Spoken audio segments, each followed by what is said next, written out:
Angin malam berdesir pelan, menyelinap di antara celah-celah ventilasi kayu jati yang sudah mulai dimakan usia. Di dalam rumah besar berarsitektur kolonial yang terletak di pinggiran kota itu, Ningsih duduk terpaku di depan meja riasnya. Cahaya lampu kuning temaram memantulkan wajah seorang wanita berusia 47 tahun yang masih menyisakan sisa-sisa kecantikan masa muda. Namun garis-garis halus di sudut matanya tidak bisa berbohong. Garis itu adalah peta dari ribuan hari yang ia lalui dalam ketabahan, juga ribuan malam yang ia habiskan dalam kesunyian. Sudah 5 tahun sejak suaminya, satu-satunya tempatnya bersandar, dipanggil oleh Sang Pencipta. Sejak hari pemakaman itu, rumah ini bukan lagi sebuah tempat berteduh yang hangat, melainkan sebuah kotak besar berisi kenangan yang kadang terasa mencekik. Ningsih adalah sosok yang tangguh. Ia tidak pernah membiarkan tetangga melihatnya menangis. Ia memilih menyibukkan diri di butik jahit kecil yang menyatu dengan bagian depan rumahnya. Di sana, di antara gulungan kain sutra, tumpukan benang warna-warni, dan deru mesin jahit tua, Ningsih mencoba membunuh waktu. Namun pekerjaan hanyalah tameng. Baginya, tantangan terbesar bukanlah melayani pelanggan yang cerewet atau menyelesaikan jahitan kebaya yang rumit, melainkan saat matahari mulai terbenam, ketika butik ditutup dan lampu-lampu jalan mulai menyala. Ningsih harus masuk ke dalam rumah, mengunci pintu, dan berhadapan dengan musuh terbesarnya. Gema suaranya sendiri. Rumah itu terasa terlalu luas. Ruang tamu dengan sofa beludru coklat, ruang makan dengan meja kayu panjang, hingga dapur yang biasanya mengepulkan aroma masakan, kini terasa seperti panggung pertunjukan yang kehilangan penontonnya. Ningsih seringkali sengaja membiarkan televisi di ruang tengah menyala tanpa henti. Bukan untuk ditonton, melainkan hanya agar ada suara manusia yang memecah keheningan. Ia butuh suara itu untuk meyakinkan dirinya bahwa ia belum sepenuhnya hilang dalam kesepian. Anak-anak sudah punya hidup sendiri, Ningsih. Kamu harus kuat, bisiknya pada bayangannya di cermin. Anak sulungnya, seorang perempuan yang sangat ia cintai, kini tinggal di apartemen mewah di pusat kota bersama suaminya. Meskipun jaraknya tidak terlalu jauh, kesibukan dunia modern seringkali hanya menyisakan waktu bagi mereka untuk mampir sebentar di akhir pekan. Membawa cucu kecilnya yang lari ke sana kemari, memberikan kecupan singkat di pipi, lalu kembali pergi saat hari mulai gelap. Setelah mereka pergi, rumah itu terasa 10 kali lebih sunyi dari sebelumnya. Anak keduanya tinggal lebih jauh lagi. Di luar pulau, sibuk dengan bisnis perkebunan yang tak bisa ditinggalkan. Sementara si bungsu masih mengejar mimpi di bangku kuliah kedokteran di Bandung, hanya pulang saat libur panjang tiba. Ningsih paham. Ia mengerti sepenuhnya bahwa burung-burung yang ia besarkan memang harus terbang meninggalkan sarang. Namun, pengertian secara logika tidak pernah bisa mengobati lubang di hatinya. Harapan satu-satunya adalah momen pergantian tahun. Bagi orang lain, itu mungkin hanya pesta kembang api. Namun bagi Ningsih, itu adalah saat di mana sarangnya kembali penuh. Tahun ini suasana rumah mulai terasa berbeda sejak 3 hari lalu. Suara tawa cucu-cucunya kembali terdengar di halaman. Aroma bumbu dapur khas Betawi, lengkuas, jahe, dan santan kental kembali memenuhi udara. Ningsih merasa jiwanya terisi kembali. Ia sibuk di dapur sejak subuh, menyiapkan rendang, opor, dan tentu saja camilan kesukaannya, pisang goreng hangat. Ia ingin semuanya sempurna. Ia ingin anak-anaknya merasa bahwa rumah ibu mereka adalah tempat paling nyaman di dunia. Namun di tengah keriuhan itu, ada sesuatu yang mengganjal di hati Ningsih. Hingga malam kedua setelah perayaan, ada satu sosok yang belum muncul. Bagas, menantu dari anak keduanya. Putrinya sudah datang lebih dulu bersama anak, namun Bagas tertahan di ibu kota. Sebagai seorang auditor di sebuah bank besar, Bagas seringkali menjadi budak korporasi, terutama di akhir tahun saat tutup buku. Ningsih mencoba bersikap bijak. Ia tidak ingin memperlihatkan kekecewaannya. "Tidak apa-apa, Nak. Pekerjaan suami itu ibadah," kata Ningsih saat putrinya meminta maaf karena suaminya belum bisa hadir.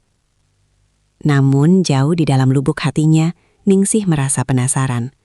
Bagas adalah sosok yang sangat berbeda dari menantu-menantunya yang lain.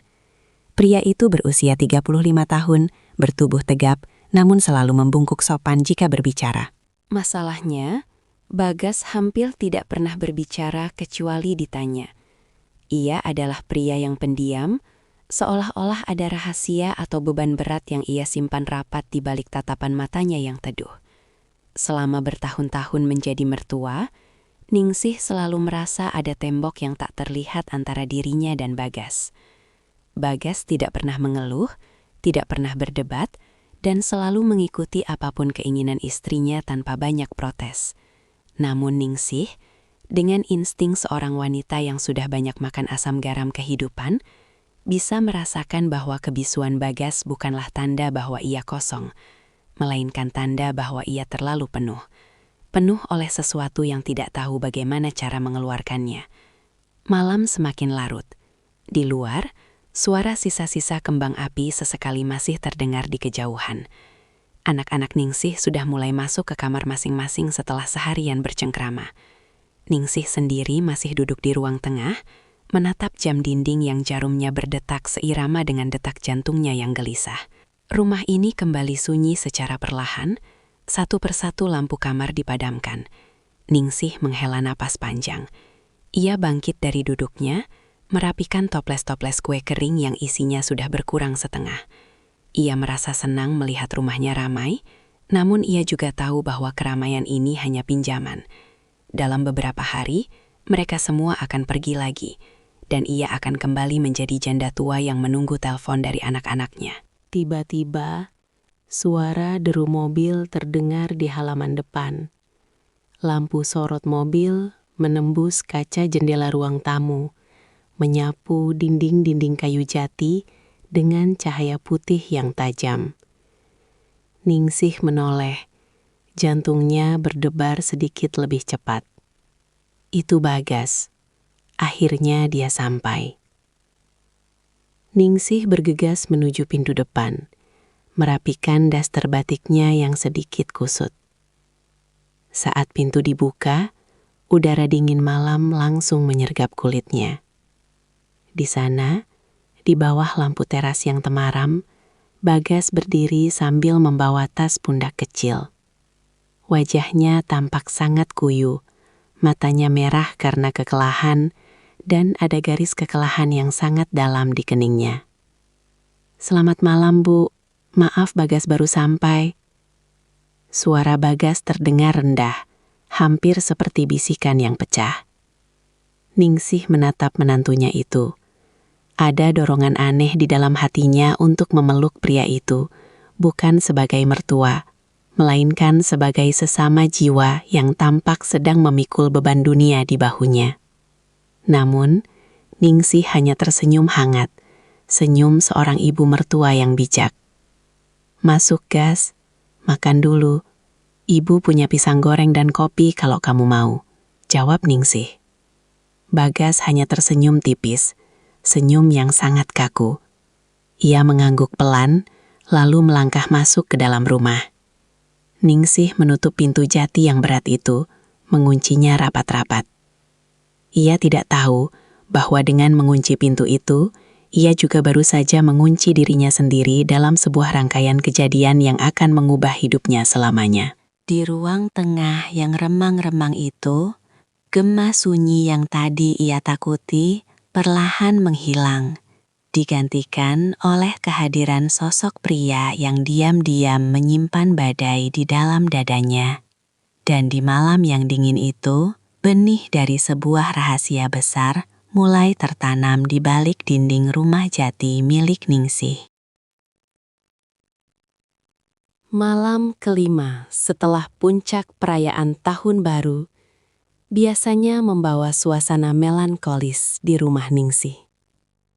Keriuhan yang sebelumnya memuncak, kini mulai menyusut, menyisakan tumpukan piring kotor dan sisa-sisa bungkusan kado yang berserakan. Anak sulungnya sudah kembali ke kota sejak kemarin, sementara anak bungsunya asyik dengan dunianya sendiri di dalam kamar, telentang menatap layar ponsel. Rumah besar itu kembali perlahan menuju keheningan alaminya. Sebuah kesunyian yang bagi Ningsih terasa seperti sahabat lama yang tak diinginkan. Di tengah suasana yang mulai mendingin itu, kehadiran Bagas menjadi satu-satunya dinamika yang tersisa. Sejak kedatangannya yang larut malam tempo hari, Bagas seolah-olah melebur menjadi bayangan. Ia bangun pagi-pagi sekali, membantu menyapu halaman tanpa diminta. Lalu duduk di pojok teras dengan segelas kopi yang dibiarkan dingin. Sementara matanya menatap kosong ke arah kebun mangga di samping rumah. Ningsih sering memperhatikannya dari balik tirai jendela butiknya. Ada sesuatu pada cara Bagas duduk. Bahu yang merosot, punggung yang tegang, yang membuat Ningsih merasa pria itu sedang tidak berada di sana. Tubuhnya di rumah Ningsih, tapi jiwanya seolah terjebak di ruang audit yang penuh angka, atau di tengah kemacetan yang tak berujung. Ningsih merasa iba, sebuah perasaan yang seharusnya wajar bagi seorang mertua. Namun ada bumbu penasaran yang mulai merayap di benaknya. Dia pria yang baik, tapi seperti ada sesuatu yang patah di dalamnya. Gumam Ningsih sambil menusukkan jarum ke kain bludur hitam yang sedang ia kerjakan. Malam itu, jam dinding jati di ruang tengah berdentang 12 kali. Suaranya berat dan berwibawa, menggema ke setiap sudut ruangan yang gelap. Ningsih terbangun dari tidurnya, bukan karena suara jam, tapi karena rasa haus yang mendesak dan gelisah yang tak kunjung padam. Ia bangkit dari tempat tidur, merapikan rambutnya yang sedikit berantakan, dan menyampirkan kain selendang di bahunya untuk menghalau dingin. Saat ia melangkah menuju dapur, ia melihat cahaya remang-remang berasal dari ruang tengah. Televisi menyala tanpa suara, menampilkan gambar-gambar bergerak yang hanya memberikan bias cahaya biru pada dinding.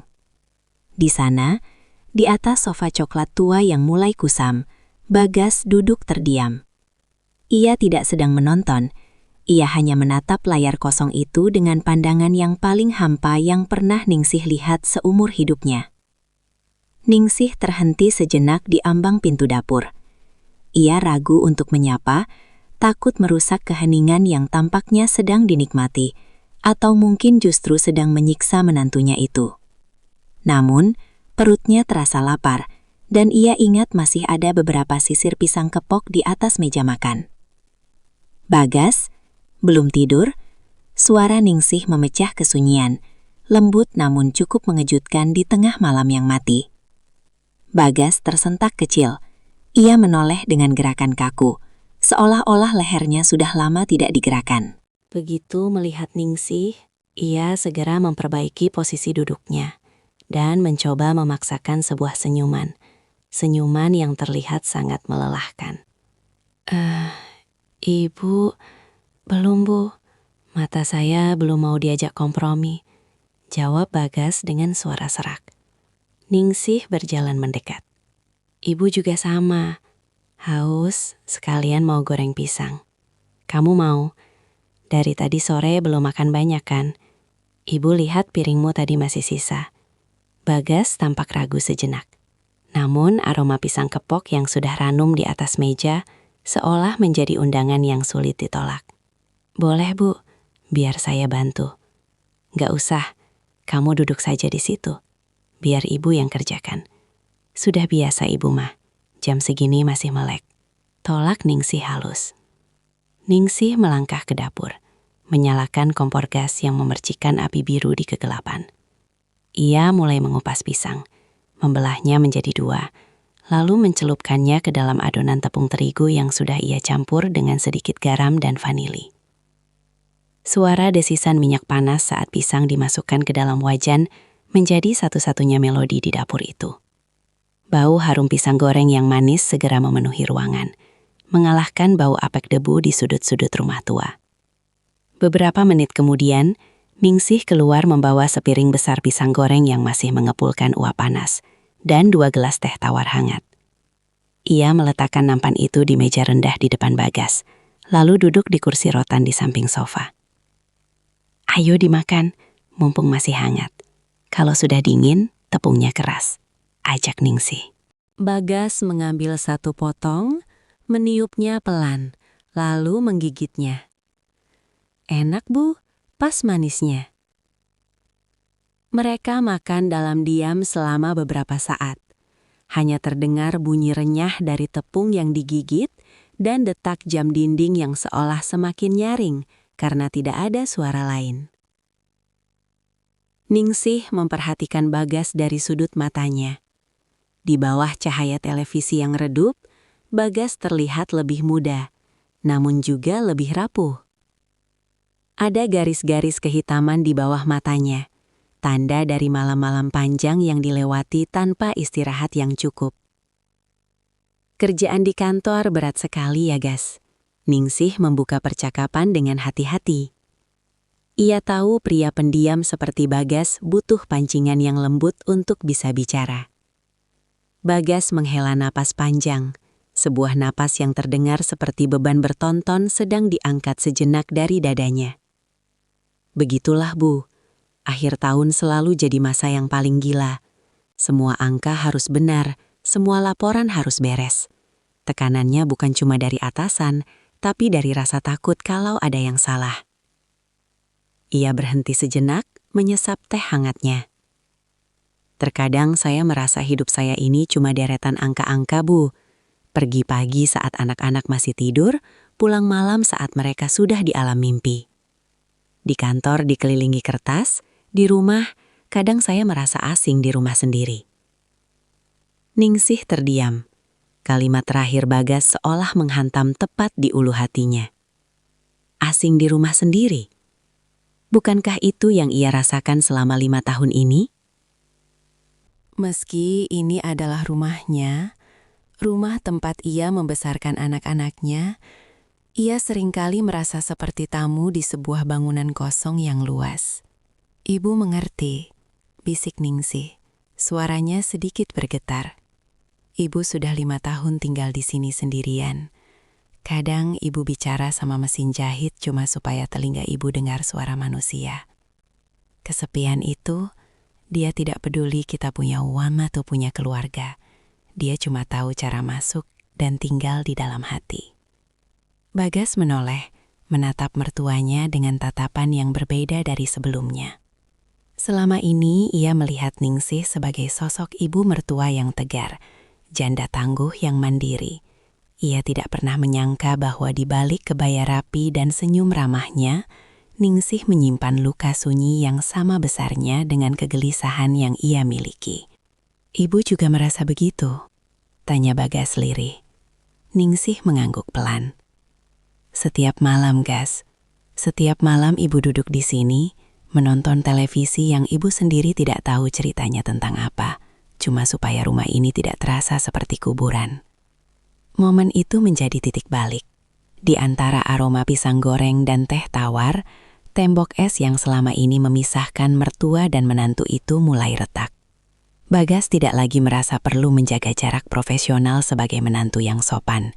Ia merasa menemukan seseorang yang benar-benar bisa mendengar frekuensi kesedihannya. Kadang aku iri sama ibu, kata Bagas. Kini ia tidak lagi menggunakan kata ganti saya yang kaku. Ibu punya butik, punya kesibukan yang ibu cintai. Aku cuma melakukan apa yang orang harapkan dari aku. Jadi suami yang cari uang, jadi ayah yang bertanggung jawab. Tapi aku lupa gimana caranya jadi diri sendiri. Ningsih bergeser duduknya, sedikit lebih dekat ke arah sofa tempat Bagas berada. Ia bisa mencium aroma parfum maskulin Bagas yang samar bercampur dengan bau keringat sisa perjalanan. Ada dorongan naluriah untuk menyentuh bahu pria itu, untuk memberikan kekuatan, seperti yang ia lakukan pada anak-anaknya dahulu. Hidup memang sering memaksa kita jadi orang lain, Gas, jawab Ningsih lembut. Tapi malam ini, di rumah ini, kamu tidak perlu jadi auditor. Kamu tidak perlu jadi menantu yang sempurna. Kamu cuma Bagas. Bagas menatap Ningsih. Mata wanita itu berkaca-kaca, memantulkan cahaya TV yang membuat matanya terlihat bersinar di kegelapan. Untuk pertama kalinya, Bagas melihat Ningsih bukan sebagai ibu dari istrinya, melainkan sebagai seorang wanita yang hangat, yang penuh pengertian, dan yang sama seperti dirinya, sedang sangat merindukan sentuhan manusia. Keheningan malam itu kini terasa berbeda, tidak lagi mencekam, melainkan terasa intim dan berbahaya. Ada udara yang mendadak terasa lebih berat di antara mereka. Jarak di antara kursi rotan dan sofa itu seolah-olah mengecil dengan sendirinya. Ningsih bisa merasakan jantungnya berdegup lebih kencang. Ia tahu ini salah. Ia tahu Bagas adalah suami anaknya. Namun, rasa hangat yang menjalar di dadanya saat Bagas menatapnya dengan penuh rasa terima kasih adalah sesuatu yang sudah lama hilang dari hidupnya. Dan bagi Ningsih, di malam yang sunyi ini, rasa hangat itu terasa jauh lebih nyata daripada norma apapun yang pernah ia pelajari.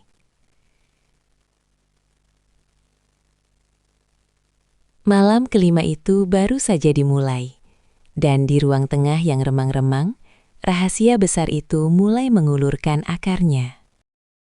Di ruang tengah yang remang-remang itu, waktu seolah berhenti berputar. Sepiring pisang goreng yang tadi mengepulkan uap panas, kini mulai mendingin. Namun udara di sekitar Ningsih dan Bagas justru terasa semakin memanas. Televisi masih menyiarkan gambar-gambar tanpa suara, membiarkan cahaya biru dan putih menari-nari di wajah mereka bergantian, menciptakan bayangan yang dramatis pada dinding-dinding kayu jati. Bagas menghela napas panjang. Sebuah suara yang terdengar begitu berat di tengah keheningan malam yang mati. Ia menatap gelas teh tawarnya yang tinggal separuh, seolah mencari jawaban atas kegelisahan hidupnya di dalam genangan air coklat itu. Ibu tahu tidak, suara Bagas memecah kesunyian, lebih rendah dan lebih parau dari sebelumnya. Di kantor, semua orang menganggap saya mesin. Di rumah, istri saya menganggap saya bank berjalan. Kadang saya ingin sekali berteriak, bertanya pada diri sendiri, lalu Bagas itu siapa?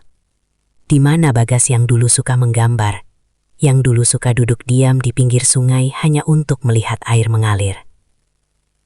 Ningsih mendengarkan dengan seluruh jiwanya. Ia tidak memotong. Sebagai seorang wanita yang telah menghabiskan puluhan tahun mendengarkan deru mesin jahit, ia tahu betul perbedaan antara suara yang hanya sekadar bicara dan suara yang berasal dari lubuk hati yang terluka. Dunia ini memang kejam, Gas, sahut Ningsih lirih. Ia memberanikan diri untuk menggeser posisi duduknya dari kursi rotan ke tepi sofa, sedikit lebih dekat dengan Bagas. Dunia menuntut kita menjadi pilar, tapi mereka lupa. Pilar pun bisa retak jika terus-menerus memikul beban yang bukan miliknya. Ibu pun begitu. 5 tahun ini, ibu dianggap janda tangguh. Orang-orang memuji betapa kuatnya ibu mengelola butik sendirian. Tapi tidak ada yang tahu, setiap kali ibu mengunci pintu butik, ibu merasa seperti masuk ke dalam penjara yang ibu buat sendiri. Bagas menoleh. Jarak mereka kini hanya terpaut sekian puluh sentimeter. Dalam keremengan, mata Bagas yang biasanya tampak kaku kini terlihat basah. "Ibu tidak sendirian," bisik Bagas. "Malam ini setidaknya ibu tidak sendirian." Kata-kata itu, sesederhana apapun, terasa seperti siraman air dingin di tengah padang pasir bagi Ningsih. Selama bertahun-tahun, ia telah merindukan seseorang yang mengakui keberadaannya bukan hanya sebagai ibu atau mertua, tapi sebagai manusia, sebagai seorang wanita. Ningsih tersenyum getir. Ibu seringkali merasa iri pada kain-kain di butik itu, Gas. Mereka bisa dipotong, dijahit, digabungkan menjadi sesuatu yang baru dan indah. Sementara hidup ibu terasa seperti kain sisa yang sudah tidak punya pola lagi. Hanya potongan-potongan kecil yang menunggu waktu untuk dibuang. Bagas tiba-tiba meletakkan gelasnya di meja dengan sedikit hentakan. Ia memutar tubuhnya menghadap Ningsih sepenuhnya. "Jangan bicara begitu, Bu. Ibu adalah satu-satunya orang di rumah ini yang membuat aku merasa benar-benar pulang. Istriku." Dia baik, tapi dia terlalu sibuk dengan dunianya, dengan standar hidupnya, dengan anak-anak. Hanya ibu yang bertanya bagaimana kabarku. Hanya ibu yang menyiapkan makanan kesukaanku tanpa aku minta. Tangan Bagas yang besar dan kasar karena kerja keras bergerak ragu-ragu di atas sofa, lalu tanpa sadar menyentuh jemari Ningsih yang sedang meremas kain selendangnya.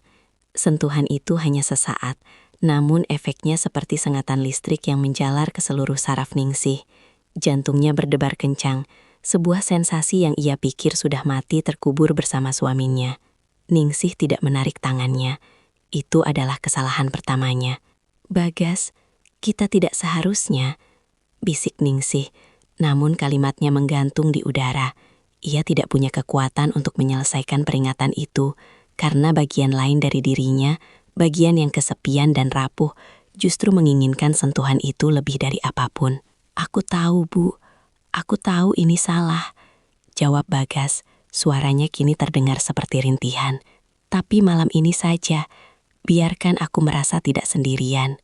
Biarkan aku merasa ada seseorang yang benar-benar melihatku." Bagas menggenggam tangan Ningsih sepenuhnya. Tangan Ningsih terasa dingin. Namun bagi Bagas, itu adalah pelabuhan paling hangat yang pernah ia temukan dalam waktu lama. Ningsih menatap wajah menantunya itu. Di bawah cahaya TV yang redup, wajah Bagas terlihat penuh duka yang sangat dalam.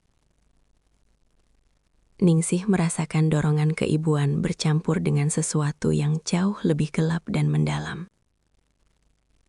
Ia mengangkat tangannya yang lain, lalu dengan lembut mengusap pipi Bagas. Kulit pria itu terasa kasar karena kumis tipis yang belum sempat dicukur. Sebuah tekstur yang mengingatkan Ningsih pada mendiang suaminya. Namun pada saat yang sama, terasa sangat baru dan asing. "Kamu anak yang baik, Gas," kata Ningsih. Meski ia tahu kata anak kini sudah tidak tepat lagi digunakan. Bagas memejamkan matanya, menikmati belayan tangan Ningsih yang halus karena sering menyentuh sutra. Ia merasakan kedamaian yang aneh. Seolah-olah semua laporan kantor, semua tuntutan istri, dan semua kebisingan dunia mendadak lenyap. Yang tersisa hanya mereka berdua. Dua jiwa yang tersesat di tengah malam yang sunyi. Di sebuah rumah tua yang penuh dengan gema masa lalu. "Ibu," Bagas berbisik. Lalu perlahan ia mendekatkan wajahnya. Ningsih bisa merasakan nafas Bagas yang hangat menerpa wajahnya. Aroma kopi dan rokok samar dari pria itu terasa begitu memabukkan di tengah udara malam yang dingin. Ningsih tahu ia harus berdiri, berlari ke kamarnya, dan mengunci pintu. Ia harus memikirkan putrinya. Ia harus memikirkan cucu-cucunya. Ia harus memikirkan martabatnya sebagai seorang janda terhormat.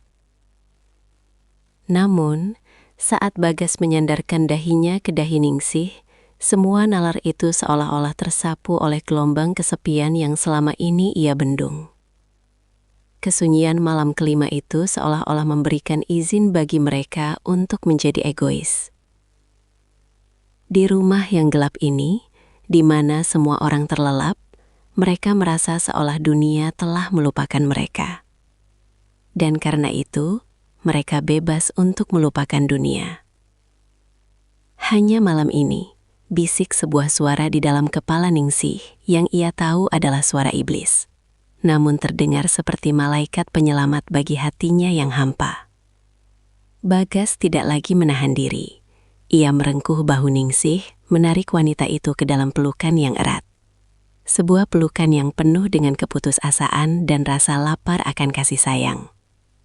Ningsih membalas pelukan itu, membenamkan wajahnya di dada Bagas, menghirup aroma maskulin yang selama ini hanya ia bayangkan dalam mimpi-mimpi sunyinya. Di luar, jam dinding berdentang 1 kali, menandakan waktu telah melewati tengah malam. Di dalam ruang tengah itu, garis yang memisahkan mertua dan menantu telah benar-benar lumat. Luka yang terbuka itu tidak lagi berdarah, melainkan mulai saling bertautan, mencari penyembuhan di tempat yang paling salah. Pisang goreng di atas meja kini sudah dingin sepenuhnya, tak lagi dihiraukan. Televisi masih menyala, menampilkan titik-titik statis setelah siarannya berakhir. Menjadi satu-satunya saksi bisu atas sebuah pengkhianatan yang lahir dari rahim kesepian yang paling kelam. Malam itu, di bawah atap rumah jati yang megah, Ningsih dan Bagas telah melangkah masuk ke dalam sebuah labirin tanpa jalan keluar. Dunia seolah-olah kehilangan warnanya saat fajar mulai mengintip dari balik tirai jendela jati. Cahaya keabu-abuan yang dingin merayap masuk, menyinari butiran debu yang menari di udara ruang tengah, seolah mengejek kekacauan yang baru saja terjadi. Ningsih terbangun dengan sentakan jantung yang menyakitkan. Ia masih berada di sofa coklat itu, namun segalanya telah berubah. Rumah yang kemarin terasa seperti istana kenangan, kini mendadak terasa seperti penjara yang penuh dengan mata yang mengawasi. Bagas sudah tidak ada di sampingnya. Pria itu berdiri di dekat jendela besar yang menghadap ke halaman samping, membelakangi Ningsih. Punggungnya yang tegap tampak kaku, seolah sedang menahan beban langit agar tidak runtuh menimpa rumah itu. Suara kicau burung gereja di luar terdengar seperti teriakan penghakiman di telinga Ningsih. Ningsih merapikan daster batiknya dengan tangan gemetar. Setiap gesekan kain di kulitnya mengingatkannya pada kehangatan semalam. Sebuah kehangatan yang kini berubah menjadi api yang membakar harga dirinya. Ia berdiri dengan kaki yang terasa lemas, seolah seluruh tulangnya telah berubah menjadi bubur. Gas, suara Ningsih nyaris tidak keluar. Ia terdengar seperti orang asing bagi dirinya sendiri. Bagas menoleh perlahan. Wajahnya yang biasanya tenang kini terlihat hancur. Matanya yang cekung menyiratkan duka yang lebih dalam daripada saat ia pertama kali datang. Tidak ada kata-kata. Keheningan di antara mereka bukan lagi keheningan yang menyatukan seperti semalam, melainkan keheningan yang memisahkan mereka. ke dalam dua kutub penyesalan yang berbeda. "Aku harus mandi, Bu. Sebentar lagi anak-anak bangun," kata Bagas dengan suara yang datal, hampa, tanpa ekspresi. Ia melangkah pergi tanpa berani menatap mata Ningsih lebih dari sedetik. Ningsih terpaku di tengah ruangan. Ia menatap piring pisang goreng yang masih tersisa satu potong. Kini tampak pucat dan layu. Gelas-gelas teh yang kosong menyisakan noda melingkar di atas meja. Saksi bisu betapa cepatnya martabat seorang manusia bisa luluh lantak hanya karena satu malam kesepian yang tak terkendali. "Ya Tuhan, apa yang sudah aku lakukan?" bisik Ningsih sambil menutup wajah dengan kedua telapak tangannya. Air mata yang panas mulai mengalir, namun ia segera menghapusnya. Ia tidak boleh menangis. Ia tidak punya hak untuk menangis. Sebagai seorang ibu mertua, ia seharusnya menjadi benteng terakhir moralitas keluarga ini, bukan orang yang merubuhkannya. Sandiwara pagi hari. 1 jam kemudian, rumah itu mulai hidup. Suara pintu kamar yang dibuka, gemericik air dari kamar mandi, dan celoteh cucu-cucunya mulai memenuhi udara. Ningsih berada di dapur, bergerak seperti robot. Ia memotong bawang, menyalakan kompor, dan menyiapkan sarapan nasi goreng dengan gerakan yang terlalu cepat. Seolah-olah dengan menyibukkan tangan, ia bisa membungkam pikirannya. Putrinya, istri Bagas, masuk ke dapur dengan wajah segar dan senyum yang lebar. "Pagi, Bu. Wah, baunya enak sekali. Ibu kok rajin banget sih? Padahal semalam kayaknya ibu tidur larut ya." Jantung Ningsih seakan berhenti berdetak sesaat. Ia membelakangi putrinya, pura-pura sibuk mengaduk nasi di penggorengan. "Iya, Nak. Ibu cuma mau memastikan kalian sarapan enak sebelum nanti bersiap-siap pulang." "Bagas mana, Bu? Tadi aku bangun dia sudah tidak ada di kamar," tanya putrinya sambil mengambil gelas untuk membuat kopi. Tadi ibu lihat dia di depan, mungkin cari udara segar," jawab Ningsih. Suaranya terdengar kaku di telinganya sendiri, namun putrinya tampaknya tidak menyadari ada nada yang salah. Tak lama kemudian, Bagas masuk ke ruang makan. Ia sudah berpakaian rapi, rambutnya basah, disisir ke belakang, tampak seperti menantu teladan yang selalu dibanggakan keluarga. Ia duduk di meja makan, mengambil piring, dan mulai menyendok nasi goreng tanpa banyak bicara. Ningsih meletakkan piring tambahan di tengah meja. Saat tangannya bergerak, ia secara tidak sengaja bersentuhan dengan lengan Bagas. Hanya sepersekian detik, namun sensasinya seperti ledakan. Ningsih segera menarik tangannya kembali, wajahnya memanas. Ia melirik Bagas, namun pria itu tetap menunduk, fokus pada makanannya seolah-olah nasi goreng itu adalah hal paling penting di dunia. "Pak, kok diam saja? Kurang tidur ya?" tanya sang istri sambil mengusap pundak Bagas dengan mesra. Bagas tersedak sedikit, lalu mengangguk. "Iya, agak pusing sedikit. Mungkin karena perjalanan kemarin."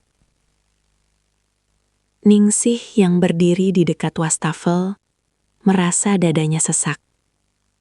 Melihat putrinya menyentuh Bagas dengan penuh kasih sayang, membuatnya merasa seperti seorang kriminal. Ia merasa seperti pencuri yang telah mengambil sesuatu yang bukan haknya. Dan kini ia harus berdiri di sana, menonton pemilik aslinya menikmati apa yang tersisa. Ketegangan yang tersembunyi.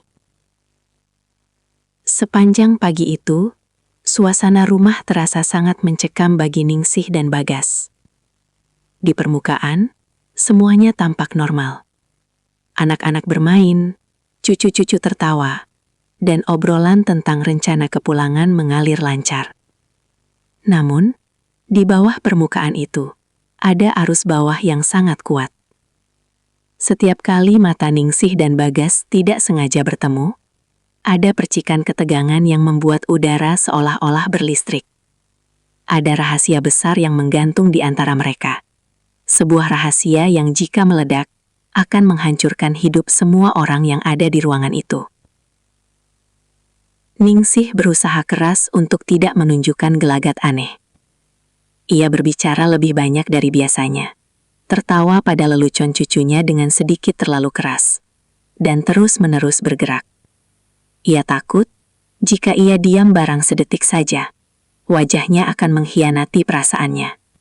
Ia takut orang-orang akan melihat sisa-sisa malam itu di matanya yang sembab. Sementara itu, Bagas kembali ke sifat aslinya, pendiam. Namun kali ini, pendiamnya terasa berbeda. Ia bukan lagi pendiam karena lelah atau tertutup, melainkan pendiam karena takut. Ia menghindari kontak mata dengan Ningsih sebisa mungkin. Namun, justru itulah yang membuat suasana semakin aneh bagi Ningsih. Penolakan Bagas untuk menatapnya justru menegaskan bahwa apa yang terjadi semalam adalah nyata, bukan sekedar mimpi buruk yang bisa dihapus.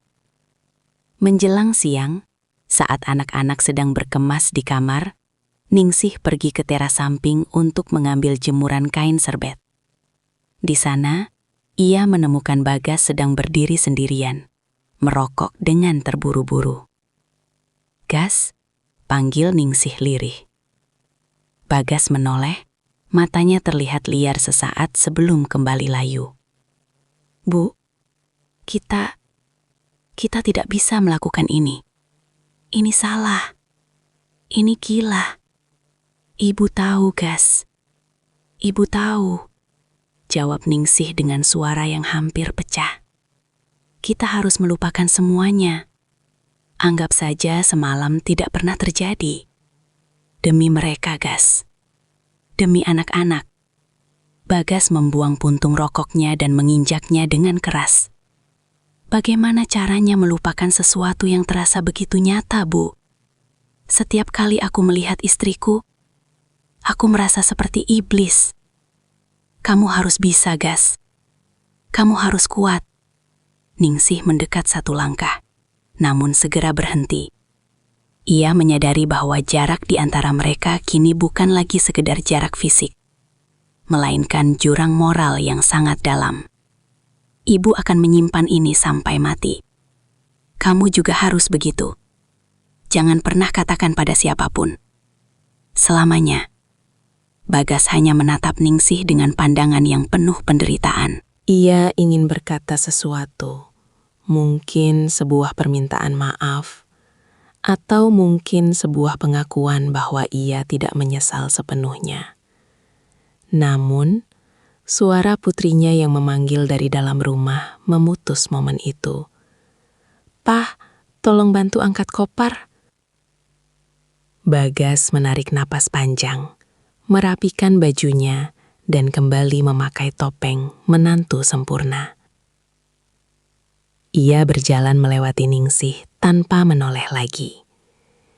Ningsih berdiri mematung di teras, memeluk serbet-serbet bersih di dadanya, merasakan air mata yang akhirnya jatuh membasahi kain itu.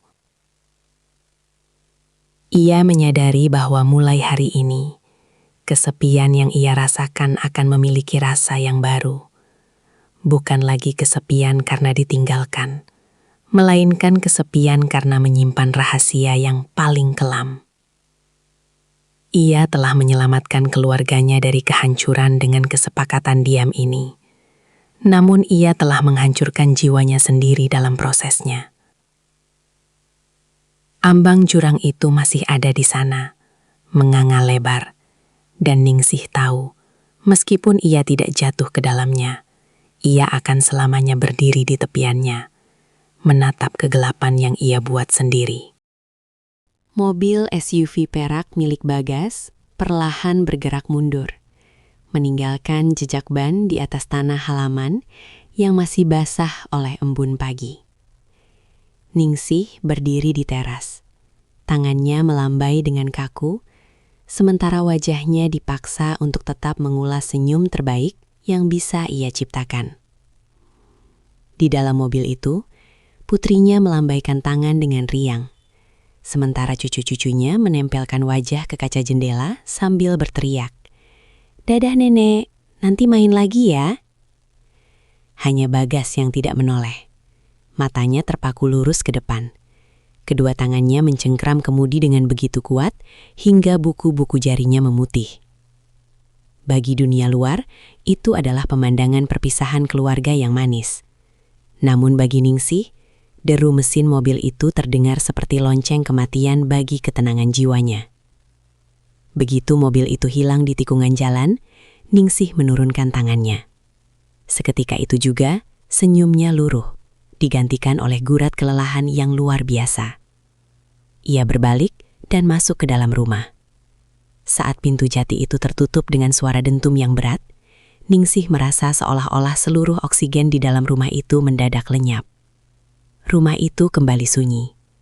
Namun, ini bukan sunyi yang biasa ia kenal. Bukan lagi sunyi yang kosong, melainkan sunyi yang berisik oleh tuduhan. Setiap sudut ruangan seolah-olah memiliki mata dan mulut yang berbisik, menghakiminya atas apa yang terjadi di sofa ruang tengah beberapa jam yang lalu. Saksi bisu yang menghakimi. Ningsih berjalan menuju ruang tengah dengan langkah terseret. Ia menatap sofa coklat itu. Di matanya, sofa itu kini tampak seperti monumen dosa. Ia bisa melihat bayangan dirinya dan Bagas di sana. Dua manusia yang kalah oleh kerapuhan. Dengan gerakan kasar, Ningsih mengambil bantal sofa yang sedikit miring dan menepuk-nepuknya dengan tenaga berlebih. Seolah-olah dengan merapikannya, ia bisa menghapus sisa-sisa keberadaan mereka di sana. Ia kemudian bergegas ke dapur. Ia mencuci piring-piring sisa sarapan dengan gerakan yang kalap. Sabun berbusa melimpah. Air mengucur deras. Namun tidak ada yang bisa membersihkan rasa kotor yang ia rasakan di balik kulitnya sendiri. Astaghfirullah. Astaghfirullah. Bisiknya berulang-ulang. Suaranya pecah, beradu dengan denting piring yang beradu dengan wastafel. Setiap kali ia memejamkan mata, ia melihat wajah putrinya. Putrinya yang begitu bangga padanya. Putrinya yang selalu berkata, "Ibu adalah inspirasiku. Aku ingin setegar ibu."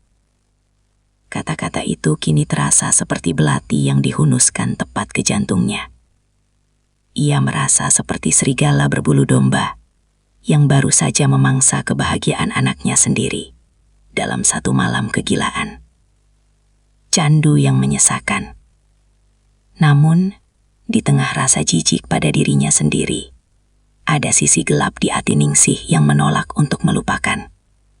Ingatan tentang bagaimana Bagas menatapnya, bagaimana pria itu mendengarkan keluh kesahnya, seolah dia adalah wanita paling penting di dunia, masih memberikan kehangatan yang sisa-sisanya masih tertinggal di dadanya. Itulah yang paling menyiksa Ningsih. Rasa bersalah itu berperang dengan rasa haus akan kasih sayang yang baru saja terpuaskan sedikit. Ia membenci dirinya sendiri karena merindukan getaran itu. Ia membenci kenyataan bahwa setelah 5 tahun menjadi bayangan, ia merasa hidup justru saat melakukan kesalahan paling fatal dalam hidupnya. Sore harinya, Ningsih mencoba mencari pelarian di butiknya. Ia menyalakan mesin jahitnya, suara tak-tek dari jarum yang menembus kain biasanya menjadi meditasi baginya. Namun hari ini, jarum itu berkali-kali meleset. Benangnya kusut, persis seperti pikirannya. Tiba-tiba, ponselnya di atas meja jahit bergetar. Sebuah pesan masuk dari putrinya. "Bu, kami sudah sampai di rumah dengan selamat. Bagas langsung tidur, katanya pusing sekali. Makasih ya Bu buat pisang gorengnya semalam. Bagas bilang itu pisang goreng paling enak yang pernah dia makan. Love you Bu." Ponsel itu hampir jatuh dari tangan Ningsih. Kalimat Bagas bilang itu pisang goreng paling enak terasa seperti sindiran yang sangat tajam. Apakah Bagas mengatakannya dengan rasa bersalah, atau apakah itu kode rahasia di antara mereka? Ningsih melempar ponselnya ke tumpukan kain sutra. Ia merasa mual. Ia merasa seolah-olah seluruh keluarganya sedang menari di atas bom waktu yang ia pegang pemicunya. Doa di atas sajadah yang basah. Malam tiba dan ketakutan Ningsih memuncak. Ia tidak berani duduk di ruang tengah. Ia mengunci diri di kamar, menyalakan lampu seterang mungkin, seolah-olah cahaya bisa mengusir bayang-bayang dosa. Ia mengambil air wudhu, membiarkan air dingin membasahi wajah dan lengannya, berharap kesucian air itu bisa meresap hingga ke jiwanya yang menghitam. Ia membentangkan sajadah, mengenakan mukena putihnya, dan mulai bersujud. Dalam sujud yang panjang itu, pertahanannya runtuh. Ningsih terisak hingga bahunya berguncang hebat. Di atas kain sajadah itu, ia mengadu pada Sang Pencipta. Ya Allah, hamba adalah wanita yang lemah. Hamba tersesat dalam kesepian hamba sendiri. Cabutlah rasa ini ya Allah. Jangan biarkan hamba menghancurkan darah daging hamba sendiri. Tangisnya pecah di tengah kesunyian kamar. Ia memohon ampunan, namun di saat yang sama, ia merasa tidak layak untuk dimaafkan. Ia membayangkan wajah almarhum suaminya. Ia membayangkan betapa kecewanya sosok pria yang fotonya masih terpajang di ruang tamu itu, melihat apa yang istrinya lakukan dengan menantunya sendiri. Luka batin itu terasa sangat nyata, seperti luka fisik yang terus mengeluarkan darah. Marni? Ningsih? Sadar bahwa rahasia ini adalah beban seumur hidup. Ia harus memerankan peran sebagai ibu mertua yang suci, sementara di dalamnya ia sedang membusuk oleh rahasia. Beban yang tak kasat mata. Hari-hari berikutnya berlalu dengan penuh kepura-puraan. Ningsih mulai menghindari panggilan video dari anaknya. Jika terpaksa, ia hanya akan bicara sebentar, menanyakan cucu, lalu beralasan ada pelanggan di butik agar bisa segera mematikan sambungan. Ia takut matanya akan bicara. Ia takut jika ia melihat wajah Bagas di layar ponsel, ia akan hancur sekali lagi. Sementara itu, ia mulai memperbanyak sedekah ke panti asuhan dan masjid di dekat rumahnya. Ia bekerja 2 kali lebih keras di butik, berharap kelelahan fisik bisa membuatnya langsung tertidur tanpa sempat berpikir. Namun, setiap kali ia memejamkan mata, aroma kopi dan rokok samar milik Bagas seolah-olah kembali tercium di indera penciumannya. Ningsih menyadari satu hal yang mengerikan. Ia tidak hanya dihantui oleh rasa bersalah, tapi juga oleh rasa takut bahwa suatu hari nanti Bagas akan kembali. Dan ia lebih takut lagi pada kenyataan bahwa ia mungkin tidak akan punya kekuatan untuk menolaknya lagi. Kesepian yang dulu ia anggap sebagai musuh, kini terasa seperti tempat perlindungan. Karena dalam kesepian, tidak ada orang yang tersakiti oleh rahasianya. Namun, ia tahu, tembok yang ia bangun untuk menutupi rahasia ini hanyalah tumpukan pasir yang bisa runtuh kapan saja jika takdir menghendaki. Ningsih menatap cermin, melihat dirinya yang tampak lebih tua 10 tahun hanya dalam hitungan hari. Rahasia itu telah mencuri jiwanya, meninggalkan seorang wanita yang hanya hidup untuk menjaga sebuah kebohongan besar sampai hari kematiannya tiba. Bulan-bulan berganti, dan musim hujan mulai membasahi tanah Betawi, membawa hawa dingin yang menusuk hingga ke tulang. Di rumah besar itu, Ningsih menjalani hidupnya seperti sebuah jam mekanik yang terus berdetak tanpa nyawa. Butik jahitnya kini lebih produktif dari sebelumnya, bukan karena ia ambisius, melainkan karena hanya di balik deru mesin jahitlah ia bisa menenggelamkan suara-suara di kepalanya. Setiap helai kain yang ia jahit seolah-olah adalah usaha untuk menambal lubang besar di jiwanya.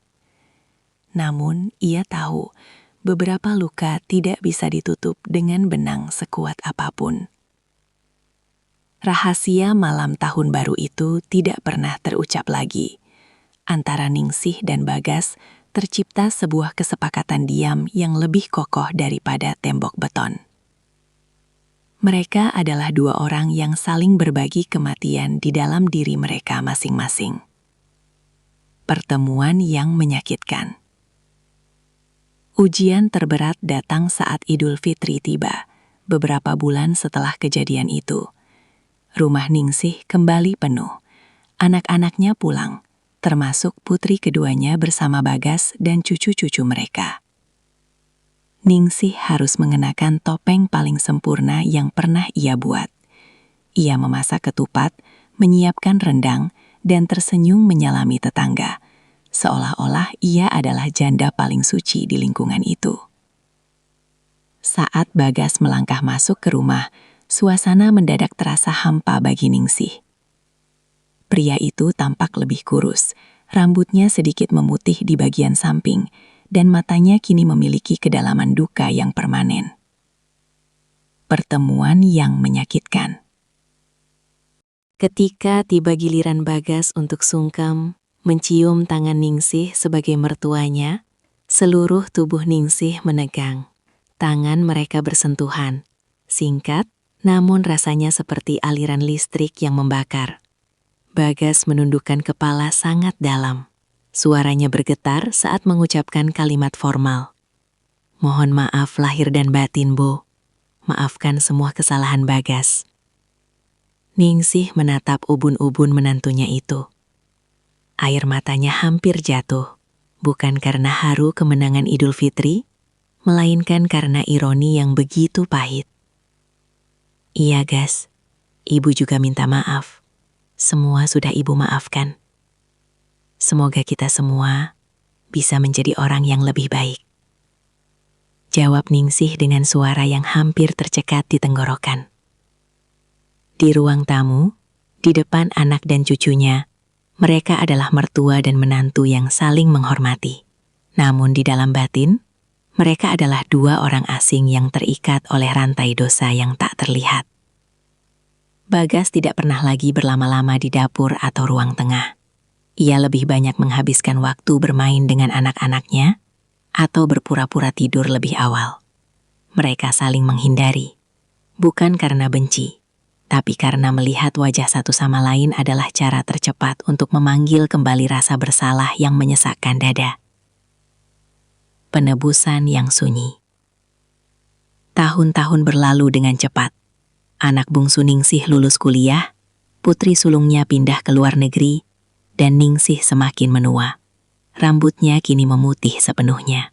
Butiknya sudah ia tutup karena matanya tak lagi kuat melihat lubang jarum. Namun rumah itu tetap ia tinggali sendirian. Bagas, di sisi lain, berubah menjadi suami yang luar biasa perhatian. Ia seolah-olah mendedikasikan sisa hidupnya untuk menebus satu malam kesalahan itu. Ia tidak pernah lagi mengeluh pada istrinya. Ia menjadi ayah yang sangat hadir untuk anak-anaknya. Orang-orang melihat keluarga mereka sebagai teladan keluarga harmonis. Namun, setiap kali Bagas duduk sendirian di kantornya yang mewah, ia seringkali termenung menatap ke arah jendela, teringat pada aroma pisang goreng dan kehangatan yang pernah ia temukan di rumah mertuanya. Ningsih pun mencari jalannya sendiri. Ia menjadi lebih religius. Ia menghabiskan waktunya di masjid, membantu mengajar mengaji anak-anak yatim, dan menyedekahkan hampir seluruh harta peninggalan suaminya.